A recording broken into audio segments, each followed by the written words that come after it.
ಬರ್ಬೋದಾ ಸರ್? ಬನ್ನಿ. ಏನು ಫುಲ್ ಹೊಗೆ ಹೊಗೆ ಎಲ್ಲ ಇದು ಮಂಜು. ಮಶ್ರೂಮ್ ಲಾಸ್ ಅಂತಾರೆ ಗೊತ್ತಾ? ನಾವು ಲಾಸ್ ಮಾಡ್ಕೊತಾ ಇದೀವಿ. ಊರಲ್ಲಿ ಖಾಲಿ ಇರೋದೇನು ಅಂತ ಸ್ಟಾರ್ಟ್ ಮಾಡಿದ್ದೀವಿ. ಕಡಿಮೆ ಜಾಗದಲ್ಲಿ ಕಡಿಮೆ ಬಂಡವಾಳದಲ್ಲಿ ಮಾಡುವಂಥದ್ದು ಒಂದು ಕೃಷಿ ಅನ್ಬೋದು. ಮೇಜರ್ ನಮ್ಮಲ್ಲಿ ಮಶ್ರೂಮಲ್ಲಿ ಕಲಿಬೇಕಾಗಿದ್ದೇನೆ ಕಾಸ್ಟ್ ಕಟಿಂಗ್. ಅವರೋ ಟೆಕ್ನಿಕಲ್ ಯಾರು ಬಿಟ್ಕೊಡಲ್ಲ. ಸುಮ್ಮನೆ ಮಶ್ರೂಮ್ ಬೆಳೀರಿ ಹೈಪಲ್ಲಿ ಮಶ್ರೂಮ್ ಬೆಳೆಸ್ರಿ ಅದರಲ್ಲಿ ಗೊತ್ತಿಲ್ಲ. ತಿಳ್ಕೋಬೇಕು ರೋಗ ಬರುತ್ತೋ ಇಲ್ವೋ ಅನ್ನೋದು ಇಂಪಾರ್ಟೆಂಟ್. ಗೋಧಿಲ್ ಬರಲ್ಲ. 100 ಬ್ಯಾಗ್ ನಾನು ಹಾಕ್ತೀನಪ್ಪ ಅಂದ್ರೆ 98 ಬ್ಯಾಗ್ ಚೆನ್ನಾಗೇ ಬರ್ತಾ ಇರುತ್ತೆ. ಭತ್ತದಲ್ಲಾದ್ರೆ 100 ಬ್ಯಾಗ್ ಹಾಕ್ತೀನಿ, 10 ಬ್ಯಾಗ್ ಫೇಲ್ಯೂರ್ ಕಂಡೆ ಕಾಣುತ್ತೆ. ಮಿಲ್ಕಿಗೆ ಸ್ವಲ್ಪ ನೀರು ಹೆಚ್ಚು ಕಮ್ಮಿ ಆದ್ರೂ ಬರಲ್ಲ. ಒಂದೇ ಲೆವೆಲ್ ಟೆಂಪರೇಚರ್ ಡೌನ್ ಬಂತು ಅಂದ್ರೆ ಔಟ್ಪುಟ್ ಬರಕ್ಕೆ ಸ್ಟಾರ್ಟ್ ಆಗುತ್ತೆ. ಅದು ಡಾರ್ಕ್ ರೂಮಲ್ಲಿ ಇರಲಿ ಫ್ಲೋಟಿಂಗ್ ರೂಮಲ್ಲಿ ಇರಲಿ ಔಟ್ಪುಟ್ ಬರಕ್ಕೆ ಸ್ಟಾರ್ಟ್ ಆಗುತ್ತೆ. ಸೊ ಅದನ್ನ ಅಲ್ಲಿ ಶಿಫ್ಟ್ ಮಾಡಿದ್ಮೇಲೆ ಕಾಯಲ್ಲ. ಅದು ಈ ಫ್ಲೋಟಿಂಗ್ ಶಿಫ್ಟ್ ಮಾಡ್ಬೇಕು ನನ್ನ ಅಂತ ಕಾಯ್ಕೋ ಕುತ್ಕೊಳಲ್ಲ. ಇಲ್ಲಿದ್ರೆ ಇಲ್ಲೇನೆ ಔಟ್ಪುಟ್ ಸ್ಟಾರ್ಟ್ ಆಗುತ್ತೆ. ಮಿಲ್ಕಿದು ಒಂದೇನಂದ್ರೆ ಹೊರಗಡೆ ಬರಲ್ಲ. ನಮಗೆ ಯಾವಾಗ ಬೇಕೋ ಕೇಸಿಂಗ್ ಮಾಡ್ತೀವಿ ನಾವು. 3ನೇ ತಿಂಗಳಲ್ಲಿ ಮಾಡಿರೋದು ನಾನಿದು. ಇವತ್ತು ಡೇಟ್ ಎಷ್ಟು? ಇವತ್ತು 28. ಇಲ್ಲಿ ನೋಡಿ 11 ತಾರೀಕಿಗೆ ಆಲ್ರೆಡಿ ಹೋಗ್ಬೇಕಾಗಿತ್ತು. 11 ತಾರೀಕು ಇವತ್ತಿಗೆ ಆಲ್ರೆಡಿ 15 ದಿವಸ ಎಕ್ಸ್ಟೆಂಡ್ ಆಯ್ತು. 15 ದಿವಸ ಎಕ್ಸ್ಟ್ರಾ ಆದ್ರೂ ನನ್ನ ಬ್ಯಾಗ್ಗಳು ಇಲ್ಲೇ ಇದಾವೆ. ನಮಗೆ ಬೇಕಾದಾಗ ನಮ್ಮ ಮಾರುಕಟ್ಟೆ ವ್ಯವಸ್ಥೆಯನ್ನ ನೋಡ್ಕೊಂಡು ನಾವು ಇದನ್ನ ಈಲ್ಡ್ಗಳನ್ನ ತಗೊಳ್ಬಹುದು. ಹೌದು, ನಂಗೆ ಎಷ್ಟು ಬೇಕು ಅಷ್ಟು ಬ್ಯಾಗ್ ತೆಗೆದು ಕೇಸಿಂಗ್ ಮಾಡ್ಕೊಂತೀನಿ ನಾನು. ನಿಮಗೆ ಹೆಂಗ್ ಬೇಕೋ ಹಂಗೆ ನೀವು ಈಲ್ಡ್ ತಗೊಳ್ತೀರಾ? ಈಲ್ಡ್ ತಗೊಂಡು ಅದ್ರ ತಕ್ಕಂಗೆ ನೀವು ಕುಣಿಯಲ್ಲ, ನಿಮಗೆ ತಕ್ಕಂಗೆ ಅವು ಕುಣಿಸ್ತೀರಾ. ಓಕೆ, ಮಿನಿಮಮ್ ಇಲ್ಲಿ 6 ತಿಂಗಳು ಬೇಕು ಕಲಿಬೇಕು. ನಮ್ಮ ಸ್ವಂತ ಫಾರ್ಮಲ್ಲಿ ನಾವು 6 ತಿಂಗಳು ಕಲಿಯೋಕೆ ಟೈಮ್ ಬೇಕು. ನಮಗೆ ಮೇಜರ್ ಬೇಕಾಗಿರೋ ಸ್ಯಾಟರ್ಡೆ ಸಂಡೇ ನಾನು ಮೇನ್ ಮಾರ್ಕೆಟ್. ನಾನು ಏನು ಮಾಡ್ತೀನಿ, ಅಲ್ಲಿಂದ 7 ದಿವಸ ಹಿಂದ್ಗಡೆ ನಾವು ಕೇಸಿಂಗ್ ಮಾಡ್ಬಿಡ್ತೀವಿ. 20 ಬ್ಯಾಗ್ ಕೇಸ್ ಹಂಗೆ ಪ್ಲಾನ್ ಮಾಡ್ತಾ ಇದ್ದೀನಿ. ನನಗೆ ಯಾವತ್ತು ಹೇಳ್ಬೇಕು ಅದು ಹಿಂದಿನ ದಿವಸ ನಾನು ಇಷ್ಟು ದಿನಕ್ಕೆ ಮುಂಚೆನೇ ಕೇಸಿಂಗ್ ಮಾಡ್ಬಿಡೋದು. ಮಾರ್ಕೆಟಿಂಗ್ ಟೆಕ್ನಿಕ್ ಅಂತಾರೆ. ಇಲ್ಲಿ ಎಷ್ಟು ಬ್ಯಾಗ್ ಇದಾವೆ ಹಾಳಾಗಿದ್ದಾವೆ ಬ್ಯಾಗ್ಗಳು. ಇದೆಲ್ಲ ಬ್ಯಾಗ್ ಹಾಳಾಗೈತಾನೆ, ಇದೆಲ್ಲ ಬ್ಯಾಗ್ ಇಲ್ಲಿ ತೆಗಿತೀನಿ ನಾನು.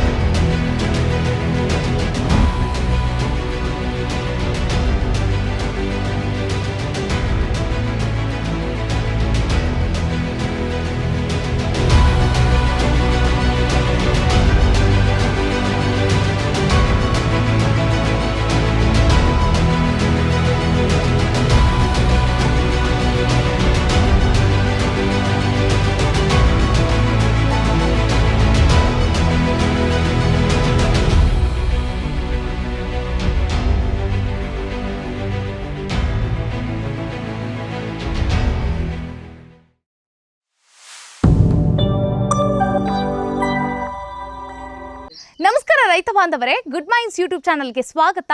ನಾನು ಶ್ವೇತಾ ಕಲಕಣಿ. ಯಾರು ಹೇಳಿದ್ದು ಮಶ್ರೂಮ್ ಬಿಸ್ನೆಸ್ ಲಾಸ್ ಅಂತ? ಇಲ್ಲೊಬ್ಬ ಯುವಕ ಬರೀ 500 ರೂಪಾಯಿ ಇನ್ವೆಸ್ಟ್ ಮಾಡಿ ಮಶ್ರೂಮ್ ಬೆಳೆಯಲಿಕ್ಕೆ ಶುರು ಮಾಡ್ತಾರೆ. ಇವತ್ತು ಲಕ್ಷಾಂತರ ರೂಪಾಯಿ ಆದಾಯವನ್ನ ನೋಡ್ತಾ ಇದ್ದಾರೆ. ಅಷ್ಟೇ ಅಲ್ಲ, ನೀವೆಲ್ಲ ಹೇಳ್ತೀರಿ ಅದನ್ನ ಮಾರ್ಕೆಟಿಂಗ್ ಮಾಡೋದೇ ದೊಡ್ಡ ರಾಮಾಯಣ ಅಂತ ಹೇಳ್ತೀರಿ. ಆದ್ರೆ ಈ ಯುವಕ ಮಾರ್ಕೆಟಿಂಗ್ ಮಾಡೋದಲ್ದೇನೆ, ಬೇರೆಯವ್ರಿಗೆ ಹೆಂಗ್ ಮಾರ್ಕೆಟಿಂಗ್ ಮಾಡಬೇಕು ಅಂತ ಹೇಳ್ಕೊಡೋದಲ್ದೇನೆ ಉದ್ಯೋಗ ಕೊಡಿಸೋ ಕೆಲಸವನ್ನು ಕೂಡ ಮಾಡ್ತಾ ಇದ್ದಾರೆ. ಇಷ್ಟೇ ಅಲ್ಲ ಕಣ್ರಿ, ಈ ಮಶ್ರೂಮ್ನ ಅವಧಿ ತುಂಬಾ ಕಮ್ಮಿ. ಹಾಳಾಗೋಗ್ಬಿಟ್ರೆ ಎಲ್ಲನೂ ಕೂಡ ಹೋಗಿ ತಿಪ್ಪೆಟ್ ಚೆಲ್ಲಬೇಕು. ಹಾಗಾಗಿ ಈ ಮಶ್ರೂಮ್ ಕತೆ ಬೇಡ ಅನ್ನೋರು ಜಾಸ್ತಿ. ಈ ಹುಡುಗ ಏನು ಮಾಡ್ತಾನೆ ಅಂತಂತಂದರೆ, ಅದರಲ್ಲಿ ಬಿಸ್ಕೆಟ್ ಮಾಡ್ತಾರೆ, ಪಿಕ್ಕಲ್ ಮಾಡ್ತಾರೆ, ಮತ್ತು ಒಂದಿಷ್ಟು ಕುಕೀಸ್ ಐಟಮ್ಗಳನ್ನು ಕೂಡ ಮಾಡ್ತಾರೆ. ಅದರ ಜೊತೆಗೆ ಇವತ್ತು ಮೊದಲನೇ ವಿಡಿಯೋದಲ್ಲಿ ನಾನು ಈ ಮಿಲ್ಕಿ ಮಶ್ರೂಮ್ನಲ್ಲಿ ಯಾವ ರೀತಿಯಾಗಿ ಫಾರ್ಮಿಂಗ್ ಮಾಡಿದ್ರೆ ಸಕ್ಸಸ್ ಆಗ್ತಾರೆ ಎಲ್ಲದರ ಚಿತ್ರಣವನ್ನ ಇವತ್ತು A to Z ನಿಮ್ಮ ಮುಂದೆ ಇಡೋ ಪ್ರಯತ್ನ ನಾನು ಮಾಡ್ತೀನಿ. ಮೊದಲೇದಾಗಿ ಆ ಯುವಕನ ಪರಿಚಯ ಮಾಡ್ಕೊಳ್ಳೋಣ. ನಮಸ್ತೆ ಮಹೇಶ್ ಅವರೇ, ಹೇಗಿದ್ದೀರಾ? ಆರಾಮಿದ್ದೀರಾ ನೀವು? ನಾನು ತುಂಬ ಚೆನ್ನಾಗಿದ್ದೀನಿ.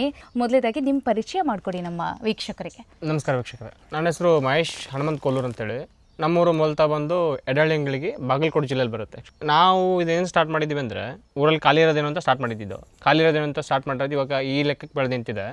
ಸೊ ಇದು ಮುಂದೆ ಮಿಲ್ಕಿ ಮಶ್ರೂಮ್ ಹೆಂಗೆ ಮಾಡಬೇಕು ಏನು ಅಂತ ಮುಂದೆ ತಿಳಿಸ್ತಾ ಬರ್ತೀನಿ. ಬನ್ನಿ ಅಕ್ಕ, ನಮಗೆ ಮಶ್ರೂಮ್ ಯೂಸ್ ಮಾಡೋಕ್ಕೆ ಫಸ್ಟ್ ರಾ ಮೆಟೀರಿಯಲ್ ಬೇಕಲ್ಲ. ಹೌದು, ರಾ ಮೆಟೀರಿಯಲ್ ಅಂತ ತೋರಿಸ್ಕೊಡ್ತೀನಿ ನೀವು ಫಸ್ಟ್. ಹುಲ್ಲು? ಇದ್ಯಾವ ಹುಲ್ಲಿದು? ಗೋಧಿ ಹುಲ್ಲು. ಗೋಧಿ ಹುಲ್ಲು, ಓಕೆ. ತಳಿ ಬಂದು ಕಪಿಲ. ಏನಕ್ಕೆ ನೀವು ಗೋಧಿ ಹುಲ್ಲನ್ನೇ ಬಳಸ್ಬೇಕು ಅನ್ಕೊಂಡ್ರಿ? ಗೋಧಿ ಹುಲ್ಲು ಆದರೆ ನನಗೆ ₹1 ಕೆಜಿನೂ ಬಿಡಲ್ಲ ಇದು ರಾ ಮೆಟೀರಿಯಲ್ ಖರ್ಚು. ಮೇಜರ್ ನಮ್ಮಲ್ಲಿ ಮಶ್ರೂಮಲ್ಲಿ ಕಲಿಬೇಕಾಗಿದ್ದೇನೆ ಕಾಸ್ಟ್ ಕಟಿಂಗ್. ಭತ್ತ ತರಬೇಕು ನಾನು, ಮಸ್ಕಿ, ಸಿಂಧನೂರು, ರಾಯಚೂರು, ಆ ಕಡೆ ಬೆಲ್ಟ್ ಹೋಗ್ಬೇಕು. ಅಲ್ಲಿಂದ ಒಂದು ಲೋಡ್ ಭತ್ತ ತರಬೇಕಾದ್ರೆ 40,000 50,000 ಬೇಕು. ರೈಟ್. ಒಂದು ಲೋಡಿಗೆ 250-300 ಪೆಂಡಿ ಬರುತ್ತೆ. 40,000-50,000 ಭತ್ತ ಹಾಕೋ ಬದಲು ಇದಿಷ್ಟು ಹುಲ್ ಸೇರಿಸಿ 12,000. 12,000 ಇಲ್ಲಿ ಅಲ್ಲಿ 250 ಪೆಂಡಿಗೆ 4,000. ಈಗ ಈ ಮಶ್ರೂಮಲ್ಲಿ ಕಾಸ್ಟ್ ಕಟಿಂಗ್ ಅನ್ನೋದಕ್ಕಿಂತ ರೋಗ ಬರುತ್ತೋ ಇಲ್ವೋ ಅನ್ನೋದು ಇಂಪಾರ್ಟೆಂಟ್. ಗೋಧಿಲಿ ಬರಲ್ಲ. ಗೋಧಿಲಿ ಬರಲ್ಲ, ಭತ್ತದಲ್ಲಿ ಬರುತ್ತೆ, ಬರುತ್ತೆ. ಗೋಧಿಲಿ ಬರೋದಿಲ್ಲ. ಭತ್ತದಲ್ಲಿ ಯಾಕೆ ಬರುತ್ತೆ ಅನ್ನೋ ರೀಸನ್ ಏನಂದ್ರೆ ಭತ್ತ ಕಟ್ ಮಾಡ್ಬೇಕಾದ್ರೆ ಕಟ್ ಮಾಡಿರ್ತಾರೆ. ಕಟ್ ಮಾಡ್ಬೇಕಾದ್ರೆ ಭತ್ತ ಯಾವಾಗ ನಮ್ ಗೋಧಿ ಹೆಂಗೆ ಅಂದ್ರೆ ಪೂರ್ತಿ ಡ್ರೈ ಆದ್ಮೇಲೆ ಕಟ್ ಮಾಡೋಂಥದ್ದು. ಹಸಿ ಇರ್ಬೇಕಾದ್ರೆ ಇದನ್ನ ಕಟ್ ಮಾಡಲ್ಲ. ಪೂರ್ತಿ ಎಷ್ಟು ಡ್ರೈ ಆಗುತ್ತೆ ಮ್ಯಾಕ್ಸಿಮಮ್ ಡ್ರೈ ಮಾಡ್ತಾರೆ. ಭೂಮಿ ಮೇಲೆ ಇರ್ಬೇಕಾದ್ರೆ ಡ್ರೈ ಮಾಡಿ ಆಮೇಲೆ ಹಾರ್ವೆಸ್ಟ್ ಮಾಡ್ತಾರೆ. ಹೌದು. ಭತ್ತ ಆದ್ರೆ ಸ್ವಲ್ಪ ಹಸಿಕೆ ಇರ್ಬೇಕಾದ್ರೆ ಹಾರ್ವೆಸ್ಟ್ ಮಾಡ್ತಾರೆ. ಪೂರ್ತಿ ಒಣಗಿದ ಮೇಲೆ ಕಾಳು ಉದುರುತ್ತೆ ಇಲ್ಲ ಬೀಳುತ್ತೆ ಅನ್ನೋ ಕಾರಣಕ್ಕೆ ಇದಕ್ಕಿಂತ ಸ್ಮೂತ್ ಅದು ಭತ್ತ. ಇದು ಗೋಧಿ ಸ್ವಲ್ಪ ಹಾರ್ಡ್. ರೈಟ್. ಸೊ ಹಂಗಾಗಿ ನಮ್ಮಲ್ಲಿ ಪೂರ್ತಿ ಒಣಗಿದಿರೋ ಕಾರಣಕ್ಕೆ 100 ಬ್ಯಾಗ್ ನಾನು ಹಾಕ್ತೀನಪ್ಪ ಅಂದ್ರೆ 98 ಬ್ಯಾಗ್ ಚೆನ್ನಾಗೇ ಬರ್ತಾ ಇದ್ರಲ್ಲಿ. 1 ಬ್ಯಾಗ್ 2 ಬ್ಯಾಗ್ ಏನೋ ನಮ್ಮ ಕಡೆಯಿಂದ ಮಿಸ್ಟೇಕ್ ಆಗಿ ಮಣ್ಣು ಧೂಳು ಏನೋ ಹೋಗ್ಬೋದು. ಭತ್ತದಲ್ಲಾದ್ರೆ 100 ಬ್ಯಾಗ್ ಹಾಕ್ತೀನಿ, 10 ಬ್ಯಾಗ್ ಫೇಲ್ಯೂರ್ ಕಂಡೆ ಕಾಣುತ್ತೆ. ಇವಾಗ ನೆಕ್ಸ್ಟ್ ಏನ್ ಮಾಡ್ಬೇಕು? ಇವಾಗ ಇದನ್ನ ಮಷೀನಿಗೆ ಹಾಕ್ತಿವಿ. ಇವಾಗ ಇದನ್ನ 2 ಇಂಚು 3 ಇಂಚು ಕಟ್ ಮಾಡ್ತೀವಿ. ಕಟ್ ಮಾಡಿ ಈರುಳ್ಳಿ ಚೀಲ ಬರುತ್ತೆ ಕೆಂಪು ಕಲರ್ ಕಡೆ ತೋರಿಸ್ತೀನಿ ನಿಮ್ಗೆ. ಈರುಳ್ಳಿ ಚೀಲದಲ್ಲಿ ತುಂಬಿಟ್ಟು ನೆನೆ ಇಡ್ತೀವಿ ತಣ್ಣೀರಲ್ಲಿ. ಇದನ್ನ 6 ಇಂದ 10 ತಾಸು ನೆನೆಸಿಟ್ಟಿರ್ತೀವಿ. ಮಶ್ರೂಮ್ ಅನ್ನೋದು ಒಂದು ಫಂಗಸ್. ಅದು ಪೂರ್ತಿ ನಮಗೆ ಬೆಳಿಬೇಕಾದ್ರೆ ನೀರಿನಂಶ ಬೇಕು, ಅದರ ವಾತಾವರಣ ಬೇಕಲ್ಲ. ಇದು ಮತ್ತೆ ಮಣ್ಣು, ಹುಲ್ಲೊಳಗೆ ಏನಾದ್ರು ಡಸ್ಟ್ ಇದ್ರೆ ಮಣ್ಣಿಂದ ತೊಳೆದೋಗ್ಲಿ ಅಂತೇಳಿ, ಮತ್ತೆ ಮಿದು ಆಗ್ಲಿ ಅಂತೇಳಿ ನೆನೆಸಿಡ್ದನಕ್ಕೆ ಅದು ಹದ ಬರಲಿ ಅಂತ. ಇದು ಹದ ಬಂದ್ಮೇಲೆ ಇದನ್ನ ತೆಗೆದು ಹೊರಗಡೆ ಇಡ್ತೀವಿ. ಸ್ಟ್ಯಾಂಡ್ ಇದು ಇಲ್ಲಿ ಹೊರಗಡೆ ಇಟ್ಮೇಲೆ ನೀರು ಬಸ್ದು ಹೋಗುತ್ತೆ. 4 ಇಂದ 5 ತಾಸು ಸ್ಟ್ಯಾಂಡ್ ಮೇಲೆ ಇಟ್ಬಿಡ್ತೀವಿ. ನೀರಷ್ಟು ಬಸ್ದು ಹೋಗುತ್ತೆ. ಆಮೇಲೆ ಅಲ್ಲಿ ಸ್ಟೀಮ್ ಮಾಡ್ತೀವಿ. ಸ್ಟೀಮಿಂಗ್ ಅಂತ ಹೇಳಿದೆ ನಾನು. ಸ್ಟೀಮಿಂಗ್ ಇಲ್ಲಿ ಸ್ಟೀಮ್ ಮಾಡ್ತೀವಿ. ನೋಡ್ಬೋದು ಇದ್ರ ಒಳಗಡೆ ಏನಿರುತ್ತೆ, ಇಷ್ಟಕ್ಕೆ ಬ್ಯಾರಲ್, ಇಷ್ಟಕ್ಕೆ ಸ್ಟ್ಯಾಂಡ್ ಇರುತ್ತೆ, ಒಂದು 6 ಇಂಚಿಂದ ಇಲ್ಲಿವರೆಗೂ. ಇದು ಕೆಳಗಡೆ ನೀರು ಇರುತ್ತೆ, 2 ಬಕೆಟ್ ನೀರು ಇರುತ್ತೆ. ಇಡ್ಲಿ ಕುಕ್ಕರ್ ಇವಾಗ ಇನ್ನು ಕಾದ ತಕ್ಷಣ ಅಬೆ ಬರುತ್ತಲ್ಲ, ಆ ಥರ ಅಬೆಗಳು ಬರ್ತಿರುತ್ತೆ. ಈ ಥರದ ಅಕ್ಕಿ ಚೀಲನ ಇದ್ರ ಮೇಲೆ ಪೂರ್ತಿ ಹಾಕ್ಬಿಟ್ಟು ಕೆಳಗಡೆ ಬೆಂಕಿ ಹಾಕಿರ್ತೀವಿ. ಇವತ್ತು ಪ್ರೊಸೆಸ್ ಇಲ್ಲ, ಅದಕ್ಕೂ ತೋರಿಸ್ತಾ ಇಲ್ಲ. ಪ್ರೊಸೆಸ್ ಇದ್ದಾಗ ಈ ಥರ ಬೆಂಕಿ ಹಾಕಿ ಇದ್ ಮೇಲ್ಗಡೆ ಹಾಕಿ ಇದು ಅಬೆ ಬರುತ್ತಿರುತ್ತಲ್ಲ, ಅಬೆ ಬರ್ಬೇಕಾದ್ರೆ ಅದನ್ನ 3 ಅವರ್ಸ್ ಬೇಯಿಸ್ತೀವಿ. ನೆಕ್ಸ್ಟ್ ಡೇ ಬೆಳಗ್ಗೆ ಪೂರ್ತಿ ಒಣಗೋಗಿರುತ್ತೆ. ಒಂದು 10% 5% ನೀರು ಇರ್ತಾರೆ ಒಳಗಡೆ. ಅವಾಗ ಬ್ಯಾಗಿಂಗ್ ಸ್ಟೇಜಿಗೆ ಬರುತ್ತೆ. ಈಗ ನಮ್ಮಮ್ಮ ಬ್ಯಾಗ್ ಮಾಡ್ತಿದ್ದಾರೆ, ಅದನ್ನ ತೋರಿಸ್ತೀನಿ ನಿಮ್ಗೆ ಹೆಂಗೆ ಬ್ಯಾಗ್ ಮಾಡ್ತಾರೆ ಅನ್ನೋದು. ಬನ್ನಿ ಹೋಗೋಣ. ಓಕೆ ಮೇಡಮ್, ಇವಾಗ ಅಲ್ಲಿ ಹುಲ್ ನೆನೆ ಇಟ್ವಿ, ಬೇಯಿಸಾದ್ಮೇಲೆ ಇಲ್ಲಿ ನಾವೇನು ಮಾಡ್ತೀವಿ, ಅದನ್ನ ಹುಲ್ ಬೇಯಿಸಿದ್ದನ್ನ ಇಲ್ಲಿ ತಂದು ಹಾರಾಕೊಂತಾರೆ ಓವರ್ ನೈಟೇ. ಓಕೆ. ಹಿಂದಿನ ದಿವಸ ರಾತ್ರಿ ಈ ಥರದ್ದೊಂದು ಸೆಟಪ್ ಮಾಡಿರ್ತೀವಿ. ಇದ್ರ ಮೇಲೆ ಹಿಂದಿನ ದಿವಸ ನಿನ್ನೆ ರಾತ್ರಿ ತಂದು ಹಾರಾಕೊಂಡಿರ್ತೀವಿ. ಈಗ 10-11 ಗಂಟೆಗೆ ಏನು ಮಾಡ್ತೀವಿ, ಒಣಗೋಗುತ್ತದು. ಫ್ಯಾನ್ ಹಾಕಿದ್ದು ಒಣಗೋಗಿರುತ್ತೆ. ಅದನ್ನ ತಂದು ಏನು ಮಾಡಿರ್ತೀವಿ, ಇಲ್ಲಿ ಈ ತಾಡ್ಪಲ್ ಸಮೇತ ಕ್ಲೀನ್ ಮಾಡ್ಕೊಂಡು ಇಲ್ಲಿ ಹಾಕಿರ್ತೀವಿ. ವೀಕ್ಷಕರೇ, ಈಗ ನಾವು ಮಿಲ್ಕಿ ಮಶ್ರೂಮ್ನ ನೋಡಿದ್ವಿ. ಸೊ ಅದಕ್ಕಿಂತ ಮುಂಚೆ ಅದನ್ನ ಹೆಂಗೆ ಪಿಟ್ಗಳನ್ನ ರೆಡಿ ಮಾಡ್ತಾರೆ, ಸ್ಟೆಪ್ ಬೈ ಸ್ಟೆಪ್ ಯಾವ ರೀತಿಯಾಗಿ ಇದನ್ನ ಜೋಡಿಸ್ತಾರೆ, ಬನ್ನಿ ನೋಡ್ತಾ ಹೋಗೋಣ. ಮೇಡಮ್, ಇದು ಆಕ್ಚುಲಿ PP ಕವರ್. ಇದು 14x20 ಸೈಜ್ ಇಂದ. ಓಕೆ. ನಾರ್ಮಲ್ ಆಗಿ ಎಲ್ಲರೂ ಯೂಸ್ ಮಾಡೋಂಥದ್ದು 18x12 ಯೂಸ್ ಮಾಡ್ತಾರೆ, 18x12 ಯೂಸ್ ಮಾಡ್ತಾರೆ. ನಾವು 14x20 ಯೂಸ್ ಮಾಡ್ತೀವಿ. ಏನಕ್ಕೆ ಮಿಲ್ಕಿ ಮಶ್ರೂಮ್ ಸ್ವಲ್ಪ ದೊಡ್ಡದಾಗಿರ್ಲಿ, ಇಳುವರಿ ಹೆಚ್ಚಿಗೆ ಬರುತ್ತೆ ಅಂತೇಳಿ ಇದನ್ನ ಯೂಸ್ ಮಾಡ್ತೀವಿ. ಇದನ್ನೇ ಮಾಡ್ತೀವಿ. ಫಸ್ಟ್ ಆಫ್ ಆಲ್ ಇದು ಸೀರೆ, ಇದು ಲುಂಗಿ ನೆರಿಗೆ ಮಾಡ್ತಾರಲ್ಲ, ಲುಂಗಿ ನೆರಿಗೆ ಮಾಡ್ದಂಗೆ ಮಾಡ್ತೀವಿ. ಹಿಂಗೆ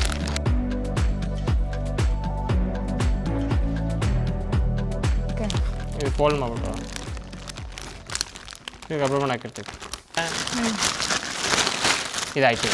ಇದು ಈಗ ರಿಪೀಟ್ ಮಾಡಿದವಾಗ ಸಿಲಿಂಡರ್ ಶೇಪಿಗೆ ಬಂತು.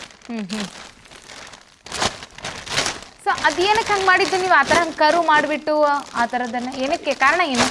ಒಂದಿಷ್ಟ ಅಲ್ಲಿ ಹ್ಯಾಂಗಿಂಗ್ ಮೆಥಡ್ ಅಂತ ಒಂದು ಬರುತ್ತೆ. ಇಲ್ಲಿ ಹ್ಯಾಂಗಿಂಗ್ ಮೆಥಡ್, ರ್ಯಾಕಿಂಗ್ ಮೆಥಡ್ ಅಂತ ಒಂದು ಬರುತ್ತೆ. ಹೌದು. Layering system. ಒಂದು ಕೆಳಗೆ ಒಂದೊಂದಕ್ಕೆ ಒಂದು ಕಟ್ಟಿರ್ತೀವಿ. ಇದು ನೀಟಾಗಿ ಕೂರ್ಲಿ ಅಂತೇಳಿ, ಆ ಕಡೆ ಹೊಂದಾಡದಿರಲಿ, ನೀಟಾಗಿ 1 ರೂಪಾಯಿ ಕೆಳಗೆ ಒಂದು ಕೂರ್ಲಿ ಅಂತೇಳಿ ಕೆಳಗಡೆ ರೌಂಡ್ ಶೇಪ್ ಅಲ್ಲಿ ಅದು ಮಾಡ್ಕೊಂಡಿರ್ತೀವಿ. ಈ ಟೈಪ್ ಕವರ್ ಸಿಗುತ್ತೆ, ರೌಂಡ್ ಕವರ್ ಸಿಗುತ್ತೆ. ಅದು ಇದಕ್ಕಿಂತ ಕಾಸ್ಟ್ಲಿ ಆಗೈತೆ. ಇದಕ್ಕಿಂತ 2 ರೂಪಾಯಿ ಕಾಸ್ಟ್ಲಿ ಅದು. ಓ, ಈಗ ನೀವು ಹಂಗೆ ತಿರುಗಿಸಿದ್ದು 2 ರೂಪಾಯಿ ಉಳ್ಸಕ್ಕೆ. ಅವರು ಬೆಳಗ್ಗೆನೇ ಅಲ್ಲೇ ಬ್ಯಾಗ್ ಫಿಲ್ ಮಾಡಕ್ಕೆ ಸ್ಟಾರ್ಟ್ ಮಾಡಿದ್ರೆ ಎಷ್ಟು ಬ್ಯಾಗ್ ಮುಗಿಸಿದ್ದಾರೆ. ಇದೊಂದು ಮಾಡಿ ತೋರಿಸ್ತಾರೆ ಅವರೇ. ನೀವು ಓಕೆ, ಮಾಡಿ ತೋರಿಸಿ ಆಂಟಿ. ಇದು ಬೀಜಗಳು. ಫಸ್ಟಿಗೆ ಸ್ಪಾನ್ ಹಾಕ್ಬೇಕು. ಒಂದು ಬ್ಯಾಗಿಗೆ ಕಮ್ಮಿ ಅಂದರೂ ನಾವು 150ರಿಂದ 200 ಗ್ರಾಮ್ ಬೀಜ ಹಾಕ್ತೀವಿ. ರೆಡಿ ಆಗಿರುವ ಹುಲ್ಲನ್ನ ಹಾಕ್ತಿದ್ದೀರಿ. ಆಕ್ಚುಲಿ ಈ ಉದ್ಯಮ ಗಂಡು ಮಕ್ಕಳಿಗಿಂತ ಹೆಣ್ಮಕ್ಳಿಗೆ ಲೇಸ್ ಅಲ್ವಾ ಇದು? ಹೌದು. ಅವ್ರಿಗೆ ಹೆಂಗೆ ಅಂದ್ರೆ ಈಗ ಮನೆ ಕೆಲಸ ಎಲ್ಲ ಮಾಡ್ಕೊಂಡು ಆರಾಮಾಗಿ ಮಾಡ್ಕೊಂಡು ಹೋಗ್ಬೋದು. ಇದನ್ನ ಕಡಿಮೆ ಜಾಗದಲ್ಲಿ ಕಡಿಮೆ ಬಂಡವಾಳದಲ್ಲಿ ಮಾಡುವಂಥದ್ದು ಒಂದು ಕೃಷಿ ಅನ್ಬೋದು. ಮತ್ತೆ ಇನ್ನೊಂದು, ನಾವು ಆಯಿಸ್ಟರ್ ಮಾಡ್ತಾ ಇದ್ವಿ, ಈಗ ಮಿಲ್ಕಿ ಕನ್ವರ್ಟ್ ಮಾಡಿದೀವಿ. ಯಾಕೆಂದ್ರೆ ನಾನು ಈ ಜಾಗದಲ್ಲಿ ಮೇಲೆ ಕಂಟಿನ್ಯೂ ಇರಲ್ಲ. ಇಲ್ಲಿ ಹೆಂಗೆ ಅಂದ್ರೆ ಮಿಲ್ಕಿ ಇವತ್ತು ಕಟಾವಿಗೆ ಬಂದೈತೆ, ನಾಳೆ ಇವತ್ತು ಬಿಟ್ಟು ನಾಳೆ ಕಟಾವು ಮಾಡಿ ಮಾರ್ಕೆಟ್ ಮಾಡ್ತೀನಿ ಅಂದ್ರೂ ಶೆಲ್ಫ್ ಲೈಫ್ ಜಾಸ್ತಿ. ಓಕೆ. ಮಿಲ್ಕಿದು ಶೆಲ್ಫ್ ಲೈಫ್ ಹೆಚ್ಚು ಕಮ್ಮಿ 7 ದಿವಸ ಶೆಲ್ಫ್ ಲೈಫ್ ಇದೆ. ಹಂಗಾಗಿ ಮಾರಾಟಕ್ಕೆ ಈಸಿ. ಓಕೆ. ಮತ್ತೆ ಈ ಹೋಟ್ಲಿಗೆಲ್ಲ ಬಟನ್ ಯೂಸ್ ಮಾಡ್ತಾರೆ. ಬಟನ್ ಮಶ್ರೂಮ್ ಬದಲಾಗಿ ನಾವು ಮಿಲ್ಕಿ ಯೂಸ್ ಮಾಡ್ಬೋದು. ಆ ಕಾರಣಕ್ಕೆ ನಾವು ಮಿಲ್ಕಿ ಕನ್ವರ್ಟ್ ಮಾಡಿದ್ದೀವಿ ಫಾರ್ಮ್ನ.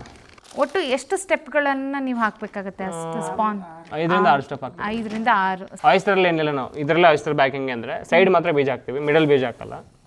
ಸೈಡ್ ಮಾತ್ರ. ಮಿಲ್ಕಿಲಿ ಮಿಡಲ್ ಮತ್ತು ಸೈಡ್ 2 ಸರೌಂಡಿಂಗ್ ಹಾಕ್ತೀವಿ. ಓಕೆ. ಓಕೆ.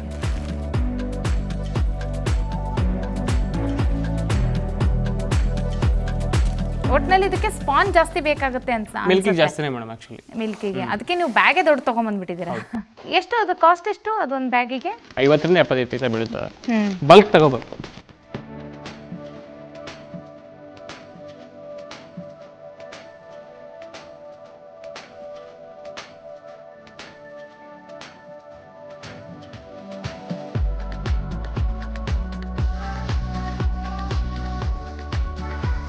ನೀರು ಹಾಕಲ್ಲ ಇದಕ್ಕೆ ಈಗ ನೀವು? ಇವಾಗ ನೀರು ಹಾಕಲ್ಲ. ಈಗ ಹಾಕಲ್ಲ. 21 ದಿನ ತನಕ ನೀರಿರಲ್ಲ ಅದಕ್ಕೆ. 1-2 kg ಹುಲ್ಲು ಹೋಯ್ತಾ ಅದಕ್ಕೆ? ಅಷ್ಟು ಹೋಗಲ್ಲ madam. 800 gram. 800 800 grams dry weight 800 grams. ಅದೆಲ್ಲ ತೂಕ ಆದ್ಮೇಲೆ ಬೇಕಾದ್ರೆ ನಿಮಗೆ 1 kg 1500 ಗ್ರಾಮು ಒಂದು 1400 ಗ್ರಾಮ್ ಬರುತ್ತೆ ಒಂದು ಬ್ಯಾಗ್. 1400 ಗ್ರಾಮ್ ಬ್ಯಾಗ್ ಬರುತ್ತೆ ಅಂದರೆ ಅದು ಕರೆಕ್ಟ್ ಆಗೈತೆ ಅಂತ, ನೀರಿನ ಅಂಶನೂ ಕರೆಕ್ಟ್ ಆಗೈತೆ, ಎಲ್ಲ ಕರೆಕ್ಟ್ ಆಗೈತೆ, ಬ್ಯಾಗಿಗೆ ಏನು ಪ್ರಾಬ್ಲಮ್ ಇಲ್ಲ ಅಂತ ಅರ್ಥ. ಅದೇ ನಮಗೆ 2 kg ಮೇಲೆ ತೂಗ್ತು ಅಂದರೆ ನೀರಿನ ಅಂಶ ಜಾಸ್ತಿ ಐತೆ, ಬ್ಯಾಗ್ ಹೋಗಿ ಹಾಕಂತ ಅರ್ಥ. ಮಿಲ್ಕಿಗೆ ಸ್ವಲ್ಪ ನೀರು ಹೆಚ್ಚು ಕಮ್ಮಿ ಆದರೂ ಬರಲ್ಲ. ಈಗ ಏನು ಮಾಡ್ತೀರಾ ನೆಕ್ಸ್ಟ್? ಇದು ಗುಂಡ್ಪಿನ್ ಇದು. ಸೊ ಇದು ಬ್ಯಾಗಿಗೆ ನಾವು ಹಾಕ್ಬಿಟ್ಟು ಈ ಜಿಗ್ಜಾಗ್ ಶಾಪ್ ಇದರಲ್ಲಿ ಏನಕ್ಕೆ ಅಂದರೆ ಏರಿಯೇಷನಿಗೆ. ಏರಿಯೇಷನ್ಗೆ ಹಾಂ, ಒಳಗಡೆ ಮೈಸಿಲಿಯಂ ಜೀವ ಇರುತ್ತಲ್ಲ, ಸೊ ಬೆಳಿಲಿ ಅಂತ ಜಿಗ್ಜಾಗ್ ಹಾಕಿರ್ತಾ ಹೋಲ್ ಹಾಕ್ಬಿಟ್ಟಿರ್ತೀವಿ. ಈಗ ಹಿಂಗೆ ಹೋಗಿ ಎತ್ತಿಟ್ಬಿಡ್ತೀರಾ? ಹೋಗಿ ಇವೆಲ್ಲ ಬ್ಯಾಗ್ಸ್ ಏನು ಮಾಡ್ತೀವಿ, ಇವೆಲ್ಲ ಡಾರ್ಕ್ ರೂಮ್ ಶಿಫ್ಟ್ ಮಾಡ್ತೀವಿ. ಓಕೆ ಸರ್, ಡಾರ್ಕ್ ರೂಮಿಗೆ ಹೋಗೋಣ. ನೈಸ್.